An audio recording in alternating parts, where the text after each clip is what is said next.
On today's episode, we are excited to speak with Yishen. Born and raised in Fujian Province, China, Yishen Chen received her bachelor's degree in English Language and Literature from Beijing Foreign Studies University and her master's degree in Visual Art at Camberwell College of Art, University of Arts, London. Based in London and Shanghai, Chen's work has been selected for exhibitions in London, Oxford, Shanghai, Guangzhou, Changsha, and many others. Holding an academic background in linguistics and sociology, Chen continuously develops a cross-disciplinary study with a rich sense of art and philosophy. She mainly works with artists' books, performance, sound art, and installation. To explore a more undefined realm of expression, Chen started the practice with both art and tech as a curator who focuses on the field of digital art. She has been collaborating with artists from all over the world since 2019. Chen's previous curation and production projects include the opening exhibition of Aranya Art Center Aftercolors, Shimo 30th Anniversary Theme Exhibition 30 Under 30, and touring exhibition Parallelism and Futurism, which just opened earlier this month. So thanks so much for joining us today, Yishen. How are you doing? Yeah, I'm doing great. Thank you. Hello, Emily. It's really good to speak with you. And congratulations on your recent show, Parallelism Futurism. Thank you. Thank you so much. I saw some snippets of the show, and it seems quite otherworldly with lots of robotic digital senses. And how was the opening event and your experience with it? Yeah. It was the first curation project of 2020, so it was really exciting, and it was a really huge hit in Shanghai since the COVID. So China has just recovered a bit from the quarantine, and it is rare to have this kind of large event, large offline exhibitions like that. So basically, we have a perfect space which is totally dark and with controllable light and entrance and everything, and it was large. And we set up 100 digital sculptures in there with the shape of Buddha. So it was a collaboration of two artists. One is Dabei Yuzhou. Dabei Yuzhou is a really excellent 3D artist who created all the figures, combined with the cyborg style and Buddha, and even more things not than that we will work on later.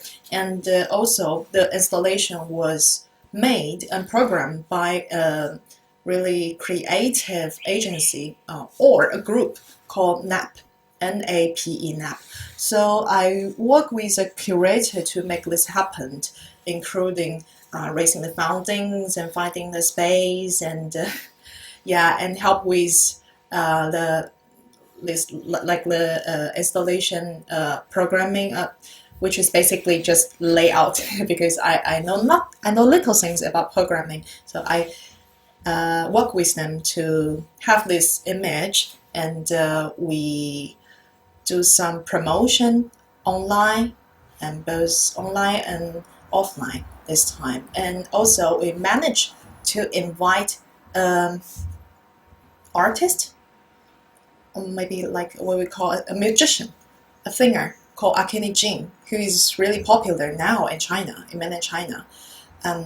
She always wants to collaborate with artists who make this kind of cyborg styles, and she also wants to explore more about the collaboration between installation and singing performance. So this is how it happened. I think it will be more easier to picture this exhibition by showing you some videos, maybe. Yeah, a little bit cool. So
So the big So ring at the top, is it kind of like a halo?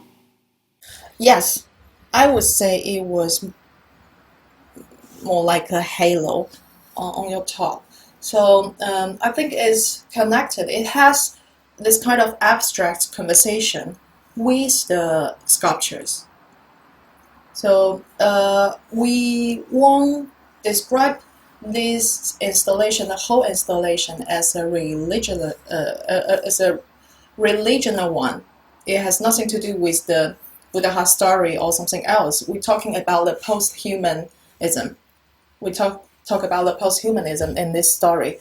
So I would like to share something else, which is the uh, preface of this exhibition. I find it fascinating the symbolism that that the artists chose to represent this futurism, because, like Mm-hmm. you said, it looks like there's a lot of elements from traditional Buddha sculptures in the Exactly. physiognomy of its face. But Mm-hmm. also, it looks kind of like hyper real in a sense, and you can tell that how when there's so many of them placed side by side, kind of this pattern that it creates is Yeah. really really striking. And I spent a summer in the Gobi Desert at Dunhuang in the Yeah. caves. Oh. Yes, and I remember that in the caves, because I think in Western, like when there's depictions of angels, the halo is on the top of the head like this, right? But then here, the halo is behind its head, like a circle this way, right? Yeah. And then that's kind of what I saw, and how different colors of light would emit from the head Mm-hmm. in the cave paintings. But here, it kind of is a minimalistic depiction of that, because there's only one ring around, and it's very, very like dominant light. So I think it's. Mhm. Yeah, I think the light on the top of that can represent more like how you feel. It's much beyond the back halo of the Buddha of the sculpture. Is more like because it's so large. It has like a 6 meter diagram. It is so large. So so basically, all the lights were provided by the halo on the top of it. So we built up this curation framework based on the post-humanism. So uh, as we all know that we are always talking about the new exist, not or the new form of what human could be, what human being could be. So especially in this kind of quarantine time, what are we? What defines us is the mind that we are really are, or the form we are really are. Just like when we're talking to each other, what are we? Are we the artificial figures that shown in Zoom, or the mind that we are talking to Emily, talking to Yishen? What can really be the real me, the real nature of us? So sometimes it's pretty depressing, just like the feeling that I have at the really start of the quarantine. So I start to question what is art and the value of art, and what are we? What can we do with this? So I think this exhibition that collaborated with 大北宇宙 and NAP is the answer of art. So we would like to discuss that how we respond to this work, and talk about how we are going to be next with this installation. That's what we want to say. Fascinating, though, like all of the more philosophical questions that I think through quarantine, especially, there's a lot of deep introspection that all of Mm-hmm. us have, in one way or another, gone through. And Yeah.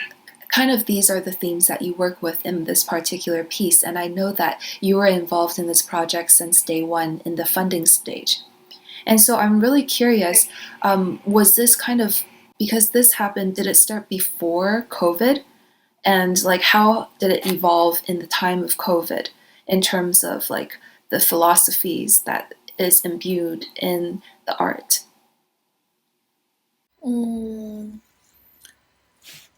I would think that actually we live in this kind of era that COVID is everywhere. So in the very beginning, we did not think about how COVID would be involved in this project. But by the end of that we realized it suddenly just hit me that the idea of that we are both influenced. We receive this severe impact of COVID. We almost lose the confidence to keep on our life. So we have to do something. We have to have this faith to believe in something. And as an artist, as a curator, what can we believe in? Art.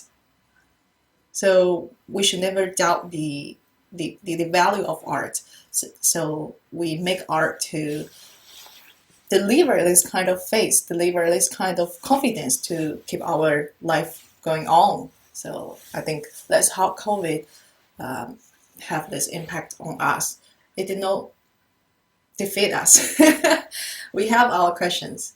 So when talking about the COVID, by like half a year ago, maybe 8 months ago, I've been through a really hard time. I think for both of us, we've been through a really hard time. I live in like a huge attack of depression and rage. I start to question about the value of art. I start to question about what can I do as an artist. Should I do something else with another persona, with another identity, just like the normal people? But and also I think about how can we do with art to talk about this thing, and should all art be relevant to this special time? So my answer is not necessarily, because it will be. No matter what you do, it will be definitely related to this topic. So because you live in this time, you can't escape. That's what I think. Yeah, that's really well said. I think I've also had a similar experience. I think there's a lot of questions during COVID about what is the purpose of art. On one hand, people feel like art should, uplift and give so much hope, and kind of inspire people in these dark times. And then all of a sudden, artists had this, like overbearing role that their art needs to do something revolutionary for people. But on the other hand, art is also deemed as non-essential. Art organizations, they're closing and reopening is kind of the last phase because it's deemed as non-essential. So then it's like a balance, like it's kind of contradicting in a way, but it's really cool to see the project that you've made and developed over quarantine. So this project, when did it all begin? It all began like 3 months ago when my friend called me and say, "Hey, yeah, it's just 3 months ago." So two of my best friends from NAP like gave me a call and say, "Hey, Ethan, we got a big project to do. Would you like to join?" I was like, "What is that?"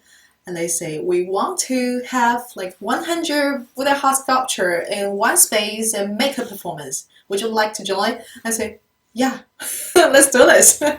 So because after the quarantine, I haven't had anything exhibited in a real space. So I really value the chance, the opportunity to do some offline, something solid, something tangible. You know what I mean? So as a digital art curator, I know that it will be easier, or it probably the best time for 3D artists to post their works online. But I still value the chance to do something that I can touch, I can physically see. So it gave me since they gave me this chance and invite me to do this project, I was like, let's just do this. I can't wait to see this happen. And I think the difference between these online digital artworks and the offline digital artwork, their vibes are totally different. It's just like on this kind of cyber time, this cyberspace, you can see Mona Lisa, the painting, everywhere, every time, anytime you want. But it's really different when you see it offline in the museum. It's totally different. So I think it also works. This also works in digital art exhibitions, offline exhibitions. So your mood will be influenced, your mood will be changed when you are in this space.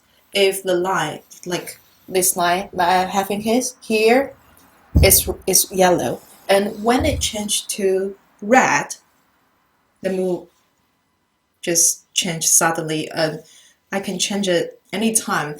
You see, a small source of light can have this kind of change. So not to mention in the large space with large light rings and 100 sculptures, the feeling would be totally different. Like you are not in this world. Just just you, like you've mentioned, we are not in this world. And I think that's what art can bring us, to create an undefined experience, to create something that you would never see online, or something you could never feel in your daily life, and something that could give you one more way to enjoy the world you're living. So that's what I want to do. That's what I say yes immediately to them. That's amazing. And even speaking with you, I think you curate an experience, even through, like the light that you have and your microphone. So I think this is just really a part of you. That's it for this episode of Beyond Codes and Aesthetics. If you like what you heard, you can subscribe to us on Apple Podcasts, Spotify, or wherever else you listen to your podcasts. Also, please take a moment to rate and review this podcast. It will help other listeners discover what we're doing. Beyond Codes and Aesthetics is produced by Kohei and Translations on Himalaya Podcasts by Will Jiang. Take care and see you next time.